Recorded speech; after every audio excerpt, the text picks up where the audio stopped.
안녕하십니까. 한국기술감정원의 박범환입니다. 반갑습니다.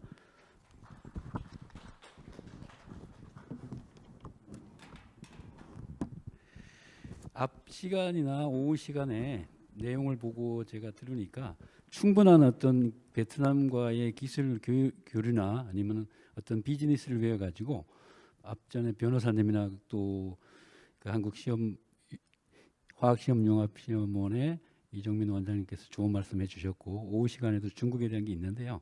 저는 이제 베트남 관련해 가지고 기술거래 협상이나 이런 거보다는 내 기술을 가지고 어떻게 돈을 제대로 받으며 아니면 거기에 세팅을 시켜줄 때 그만한 값어치와 이런 것을 인정을 받을 수 있느냐에 대해서 말씀을 드리고자 합니다. 그러다 보면 내 기술이 도대체 어느 정도 가치가 있는가에 대해서 많은 관심을 갖게 되고, 또 지금 특히 작년부터는 2020년부터는 실질적으로 우리 각 부처에서 기술을 이제 가치를 산정해 가지고 그 가치를 인정해 주는 게 부쩍 늘어났어요. 또 그것을 많이 이제 장려도 하고 있고요. 이전까지는 대부분 이제 어떤 법인체나 이랬을 때는 기술을 가지고 서로 매매를 한다든가 또 인수 합병을 하기 위해서 어떤 그런 것으로 많이 썼고, 또 개별적으로는 대표이사나 또 관계인들이 자기네 특허라든가 가지고 있는 자산 정도 될 수 있는 그런 기술들을 평가를 받아서 판매 행위에 많이 국한이 돼 있었습니다. 사실은. 그러다가 부쩍 이제 작년부터는 많이 늘어나는 것이, 과거에 우리가 기술 담보 해 왔지만은 실질적으로는 국가 R&D도 마찬가지입니다. 국가 R&D들도 보면 출자 부분이 현금도 있고 현물도 있는데, 그러한 것들을 현금으로도 내고 또 현물로는 우리가 가지고 있는 어떤 설비라든가 또 측정 기구라든가 이런 것들을 가지고 R&D 쪽에 참여를 하고 또 그걸 인정을 받아가지고 나중에 계상을 시키고 해왔던 건 사실인데, 이게 점점 더 확대가 되고 또 뭐라고 해야 되나, 그 실증 사업 자체가 크다 보면 자기가 부담해야 될 자부담이 출자 금액이라든가 현물 부분이라든가 이런 것들이 늘어나더라고요, 실질적으로. 그래서 그 늘어나는 부분을 과거에는 어떤 부동산 내지는 또 설비라든가 유체동산, 그러니까 유형자산이죠, 이런 것들과 현금으로 가지고만 했던 것을 지금은 무체동산, 소위 말하면 무형의 자산이라든가 특허라든가 기술 이런 것들을 이제 어떤 산정을 해서 그거를 인정해 주고 있습니다. 그래서 가능하면은 우리는 이제 아까 변호사님도 말씀하셨지만 내가 가진 어떤 기술이라든가 특허나 뭐 해외에 있는 마찬가지지만 그러한 기술들을 정확하게 산정을 받아 가지고 비즈니스에서 우월적 지위나 아니면 아까 로열티가 산정할 때도 마찬가지지만 충분한 어떤 그 역량을 가지고 비즈니스에 임할 수 있도록 해야 되는 어떤 그런 관점이 왔어요. 그래서 저는 이제 기술 거래라든가 또 기술 가치를 산정할 데 있어서 어떻게 하고 내가 어떻게 하면은 잘 받을 수 있을까, 이런 쪽으로 한번 제가 고찰해 보려고 합니다. 그래서 좀 전에 말씀드렸다시피 기술 거래와 이전 관계에 있어서는 앞으로도 그렇고 계속적으로 이제 거래 관계라든가 또 이전에 대한 룰이라든가 국제법이라든가 또 실제로 한 관례에서 따른 NDA 플러스 또 그 국제 공정을 통해 가지고 많이 지금 일어나고 있고 앞으로도 그 잘 발전이 될 겁니다. 그래서 제가 제일 말씀드리고 싶은 것은 기술들이 실질적으로 어떻게 평가되어서 베트남이라면 베트남에 실제로 얼마나 어떻게 적용받고 내 기술을 받을 수 있느냐에 대해서 말씀해 보도록 할게요. 그리고 뒤쪽에는 지금 현재 우리 부처에서 산업부에서 베트남에 지원해 주는 사업이 있는데 우리 비즈니스 관계에 있어서 제가 소개해 드릴 거고요. 또 중기부에서는 기술 유치 방지에 대해서 기업들이 뭐 보호받을 수 있는 어떤 그런 지원 사업에 대해서 제가 말씀드리겠습니다.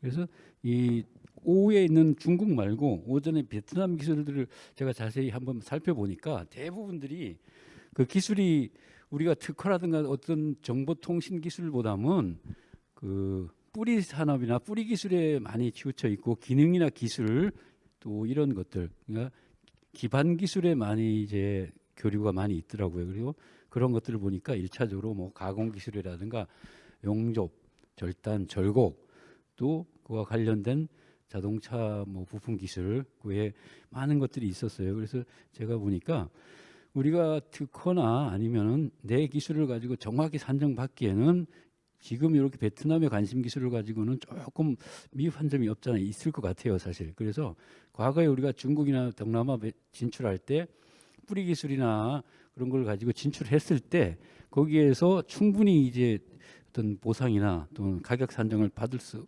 없고 했던 것들을 받기 위해서는 내 기술을 가공을 하고 실질적으로 포장 좀 해야 되지 않나 그런 생각이 좀 듭니다. 그래서 이제 우리가 베트남에 나간다든가 아니면 해외에 나갔을 때도 내 기술을 포장받기 위해서는 국가에서는 많은 이제 이런 지원 사업을 해 왔었어요. 사실은 특히 이제 산업부 같은 경우는 기술을 다른 이제 해외 어떤 기술이 되든 간에 우리가 가지고 있는 좋은 기술들을 해외에 판매를 하기 위해 가지고 국가 연구기관을 통해 가지고 그 가치를 어느 정도 산정을 받아서 우리는 이렇게 뭐 판매를 하고 뭐 다른 나라에서는 도입을 할 때 우리가 기술진이라든가 인력이라든가 이런 것을 몇 년에 걸쳐서 제공해 줄 테니 당신네들은 걸 받을 의도가 있으면 서로 이제 계약을 해서 계속 이렇게 해왔던 건 사실입니다. 사실인데 이게 잘 안 되더라고요. 오랫동안 정부에서는 많은 돈을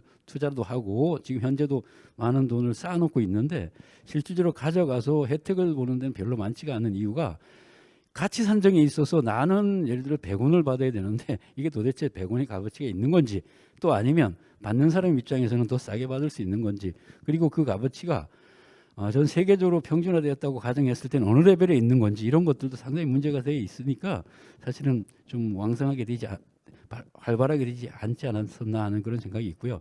그래서 베트남 기술 같은 경우는 지금 국가에서 상당히 레벨업 시켜가지고 하는 것보다는 과거에 우리가 했던 기술, 상용 기술이나 또 기초 기술들 가지고 하는 걸로 맞춰져 있는 것 같습니다. 제가 보기에는. 그래서 어찌됐든 이런 것들을 이제 산정할 수 있는 방법에 대해서 제가 좀 보도록 하겠습니다.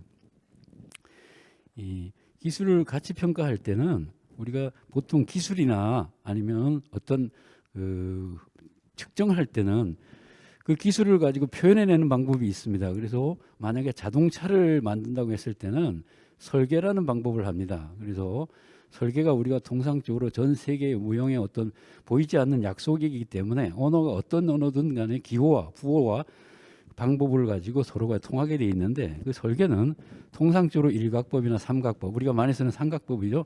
정면도 배면도 측면도 좌우편 측면도 이런 식으로 해서 누구나 알아볼 수 있고 공산국가든 또 아니면 뭐 어디 나라든 간에 베트남도 마찬가지로 다 알아볼 수가 있게 해가지고 서로 인정을 하고 또 그리고 뭐 서로 교류도 합니다. 사실 그런데 기술을 보이지 않는 이 무형의 자산인 이 기술을 표현해내는 데 있어 가지고는 만드는 제작 기술로는 설계라는 방법이 동원이 되지만 이걸 가치 산정할 때는 어떤 특별한 게 없습니다. 사실은 해외도 마찬가지고 우리나라는 더더욱이 특히 이제 기술을 감정한다고 했을 때 아니면 가치 산정을 한다고 했을 때는 대부분 저희 나라에서는 지금은 전에보다 많이 좋았어요. 한동안 전에는 대학에 이제 의존을 많이 했고요.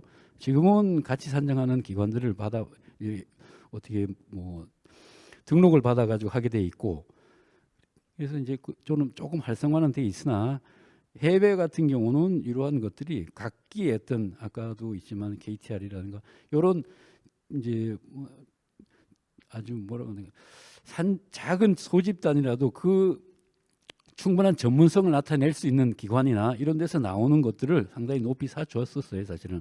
그런데 저희는 아직까지 그 정도까지는 안 되고 어느 공신력이 있든 없든 간에 어떤 기관에 의지를 해서 거기서 나오는 어떤 보고서를 가지고 쓰게 되어 있는데 그것이 지금 이제 태동기다 보니까 아주 활발하지는 못하고 있습니다.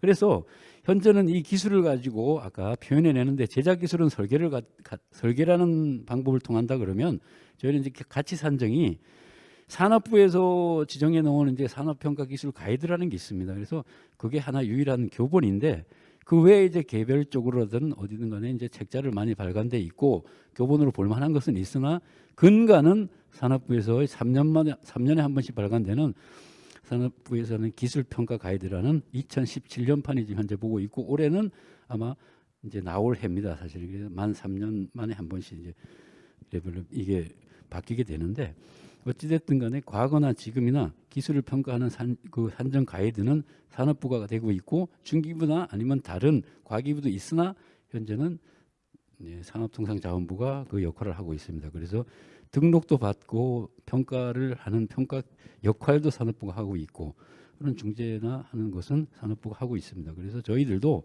평가를 함에 있어가지고 여러 가지 방법들이 있는데 산업부 평가 가이드를 근간으로 하고 있으며 여기서 이제 또한 개별적으로 각 평가하는 곳마다 조금씩 차이가 있는 것이 뭐냐면은 아까 설계할 때 제가 일각법이나 삼각법을 말씀드렸지만은 기술은 변하지 않습니다. 우리가 평가하기 위해 가지고 어떠한 대상이나 객체가 기술이라고 있다면 그 기술을 보는 시각이 아니면 감정이나 평가를 하는데 같이 산정하는 시각이 앞에서 볼 수도 있고 비스듬하게 볼 수도 있고 밑에서 볼 수도 있고 또 아니면 멀리서 볼 수도 있고 이런 시각 차이기 때문에 객관성보다는 주관성이 더 많이 좀 좌우된다고 볼 수 있습니다.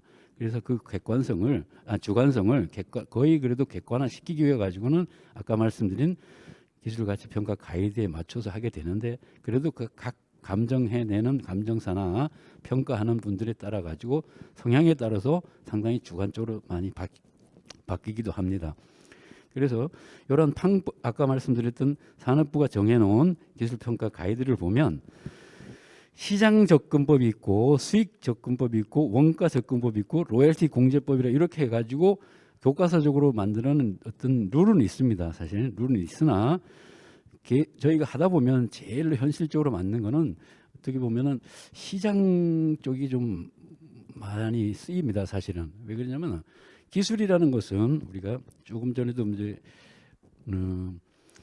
베트남에 진출해가지고 어떤 교류를 하고 또 비즈니스를 해가지고 결국은 궁극적으로 어떤 그 사업을 확장시키고 또 이익을 많이 나는 어떤 매출 행위를 할 때는 그 기술을 과거에 어떤 내가 이 기술을 만들기 위한 뭐 최소의 비용이라든가 또 아니면 이게 나타낼 수 있는 또 부가가치를 가질 수 있는 예상액이라든가 이런 것보다는 현실적으로 지금 이 기술이 적용돼 가지고 어느 정도 쓰이고 있고 이만한 시장을 가지고 있더라는 게 제일로 현실적으로 와 닿더라는 얘기입니다. 그래서 기술을 측정을 할 때 감정을 할 때 여러 가지 방법이 있으나 현재는 시장 접근법이 그래도 많이 쓰인다. 또 로열티 공제법도 있지만 이것은 상대적인 어떤 그런 또 있어서 요 네 가지 방법이 주로 많이 쓰입니다.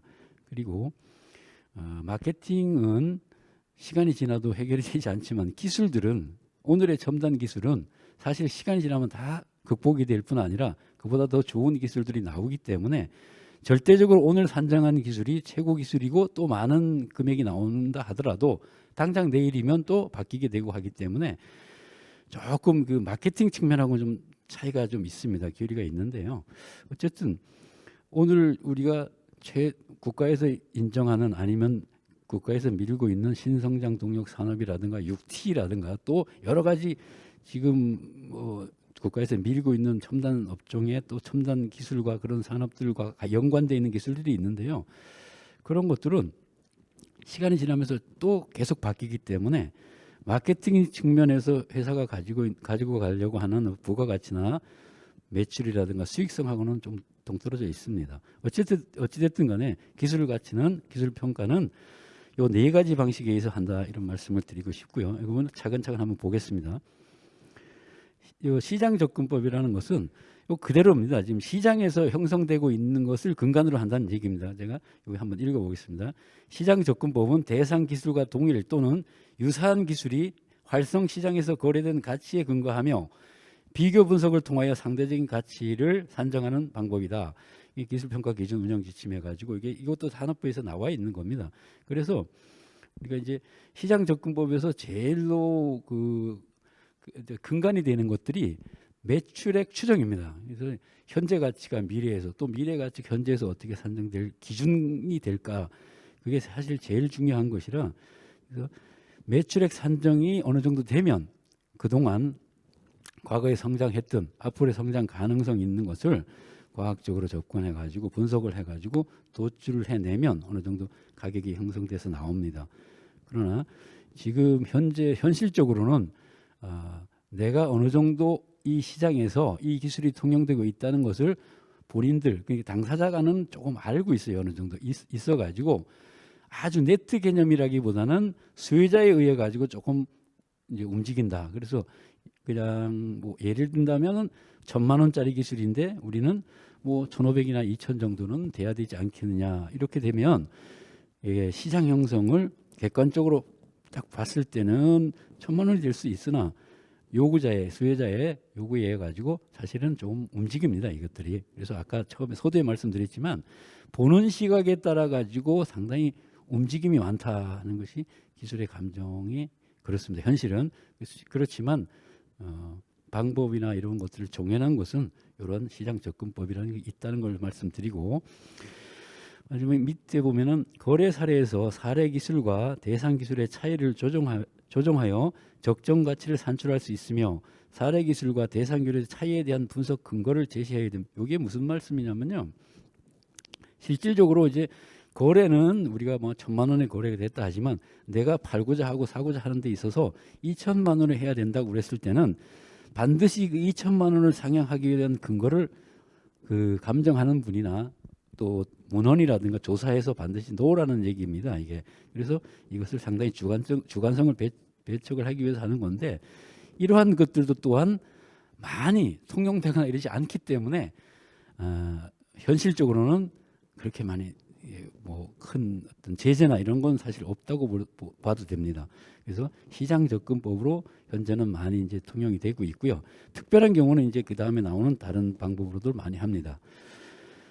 수익 접근법은 수익 접근법은 기술 요소법 기반의 가치 산정 방법으로서 대상 기술의 경제적 수명 기간에 기술 사업화를 통해 발생할 미래 경제적 이익을 적정 할인율을 적용하여 현재 가치로 환산하는 방법이다. 이것도 마침 운영 지침에 있는 겁니다. 여기서 수익 접근법을 적용하기 위해서는 다음과 같은 자료가 추정되어야 된다. 현금 흐름 추정 기간, 예상 매출액, 예상 영업이익 또는 순이익, 유무형 자산에 대한 투자 규모, 감가상각비, 운전 자본 등 5번째 할인율, 6번째 기술 기여도.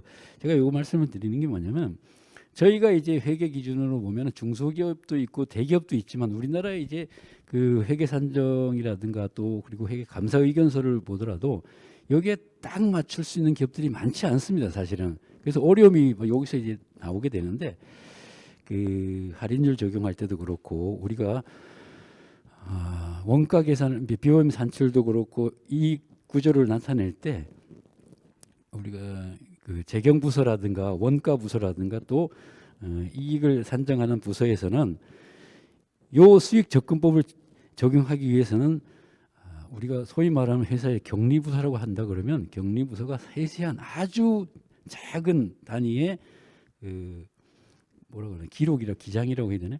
그런 것들이 아주 완벽하게 있어줘야 되는데 웬만한 중견기업도 사실은 그렇게는 아니고 수입 지출 내지는 또 특별한 경우에 계상되는 어떤 그런 자료를 가지고 하기 때문에 여기서 상당히 어려운 점이 있습니다. 그래서 수익 접근법을 완벽하게 여기에 적용하기에는 아직까지는 우리의 어떤 그 세무나 아니면 회계의 어떤 그 적용하기가 조금 어려운 면이 여기서 걸립니다. 사실은. 그래서 어떤 이것을 산정하고 나중에 다시 한번 보실 때 회계사분들은 이런 말씀을 해줘요. 이게 근거를 어떻게 잡아서 그러냐 하는데요.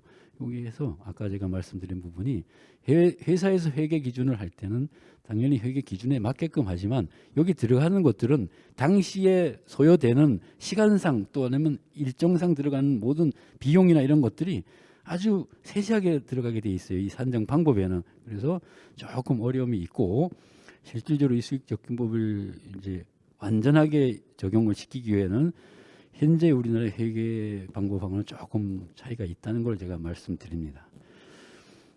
그리고 원가 접근법은 말씀 그대로 이제 한번 읽어보겠습니다. 원가 접근법은 대상 기술을 개발하는 데 투입된 비용을 기초로 기술의 가치를 산정하거나 동일한 경제적 효익을 가지고 있는 기술을 개발하거나 또는 동일한 기술을 개발하기 위해 투입되는 원가를 추정하여 가치를 산정하는 방법이라고 할 수 있는데, 이것은 뭐 세 가지가 있습니다.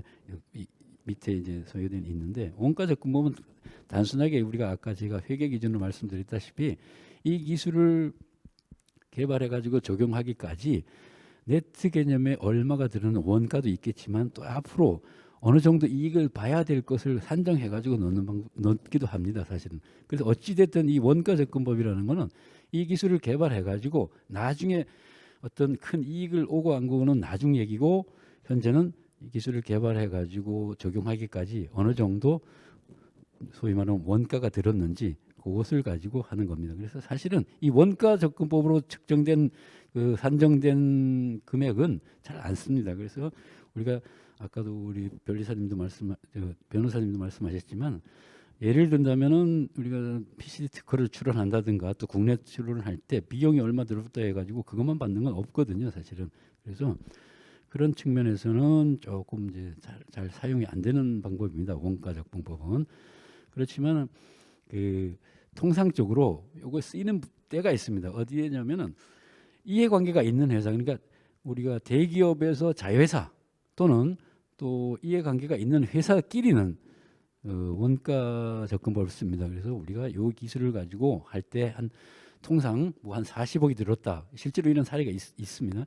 40억이 들었다 그러면 또도 뭐 붙이거나 깎거나 이러지 않고 장부상에 소위 말하는 회계상에 반영된 그 기술, 그 금액, 그 네트 개념만 가지고 서로 계약서를 작성하고 또 세무당국에 신고를 해가지고 받은 사람은 취득세를 내고 또 준 데는 양도세를 내고 이렇게 정리를 합니다. 그래서 원가 접근법도 안 쓰이는 건 아니나 통상적으로는 이해관계인이나 이해관계 회사나 또 아니면 대기업에서 자회사라든가 이런 거 했을 때는 이렇게 쓰이는 방법입니다. 사실 원가 접근법이. 그리고 로열티 제공법은 이건 잘 쓰이지는 않습니다. 쓰이지만 한번 제가 읽어보겠습니다.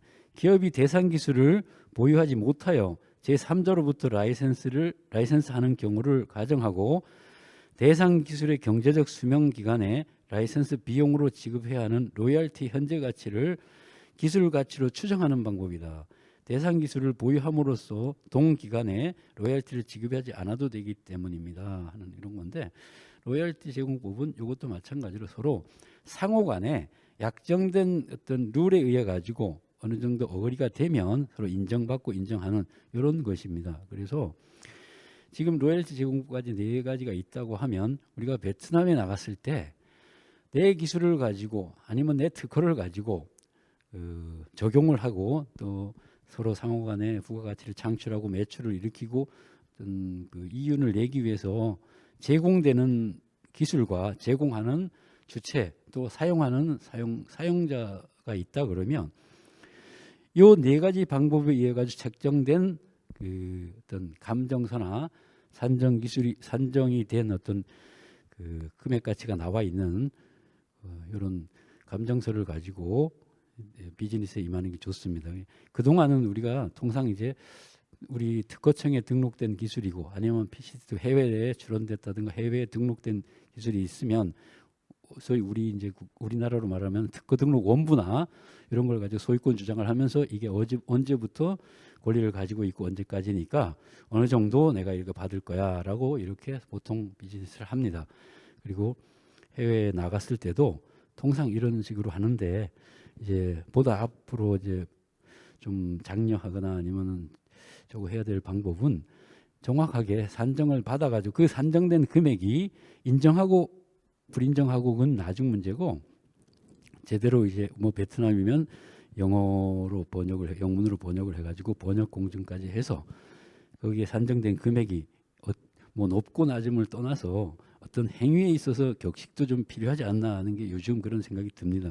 과거에는 이런 것들이 없고 또 실질적으로 뭐 잘 아시겠지만 지금은 기술을 평가한다든가 산정한다든가 가치를 더 감정해 보려고 하면 잘 찾지를 못합니다.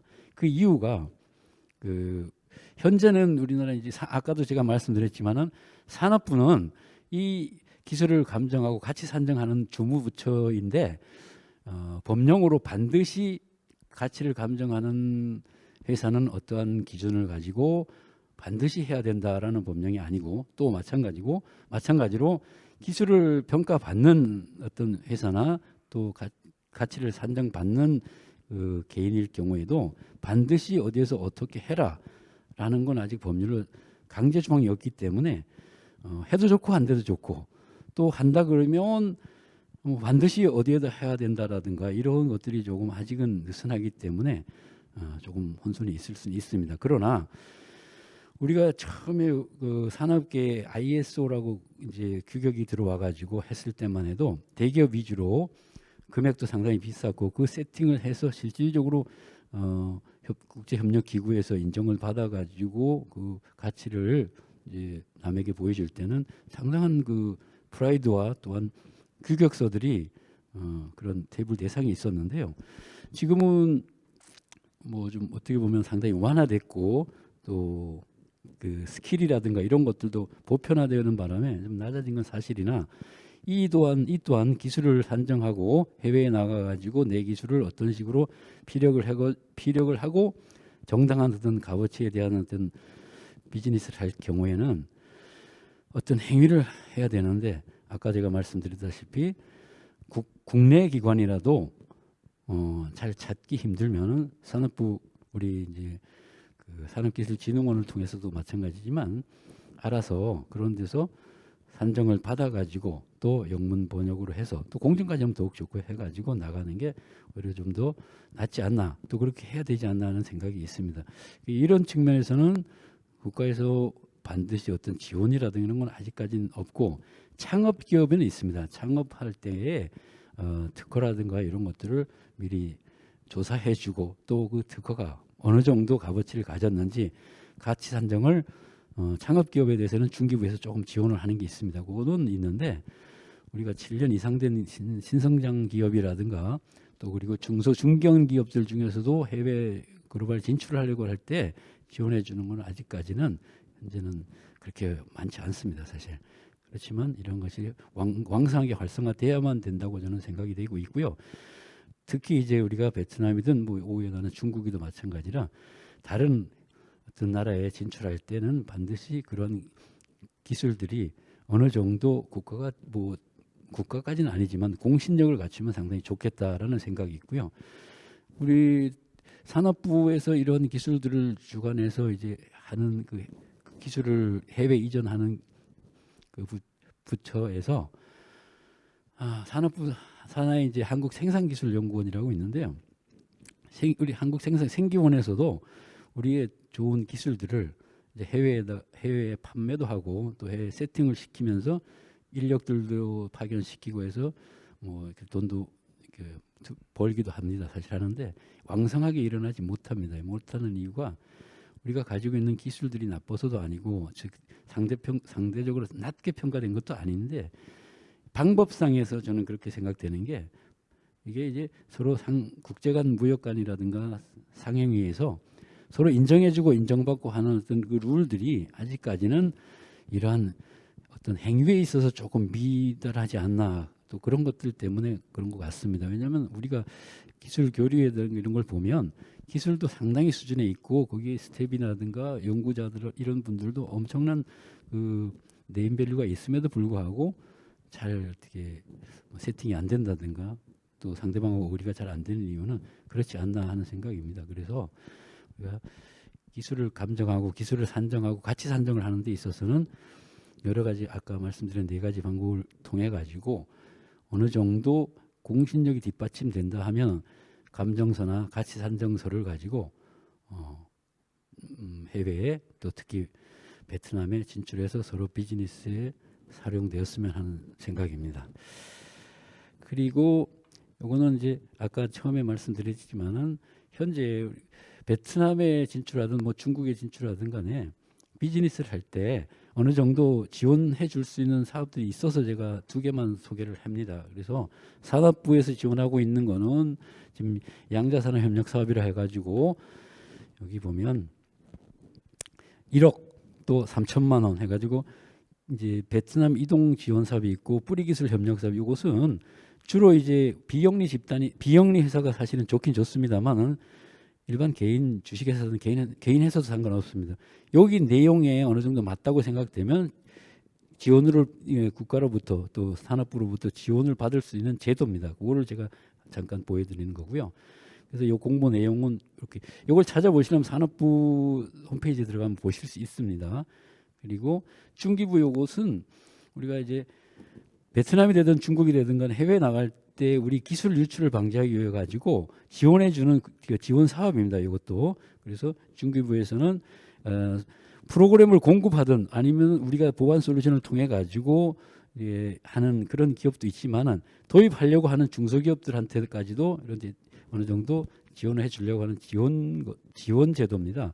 우대 사항은 뭐냐면 여기 쭉 있는데 보면은 뭐 경영학 신앙도 있고 뭐 가족 친환이 있지만 어쨌든 우리 그 해당되는 중소기업들은 신청이 다 가능하고, 이것은 그렇게 뭐 어떻게 보면 경쟁률이 높지 않기 때문에 사실상 어느 정도 관심만 있으면 지원해 볼 만한 사업입니다. 그래서 이것도 마찬가지로 10개사에 최대 3개월에 이렇게 지원금을 지원해 가지고 하는 제도가 있으니까 이걸 제가 활용하라는 말씀에서 드리는 겁니다.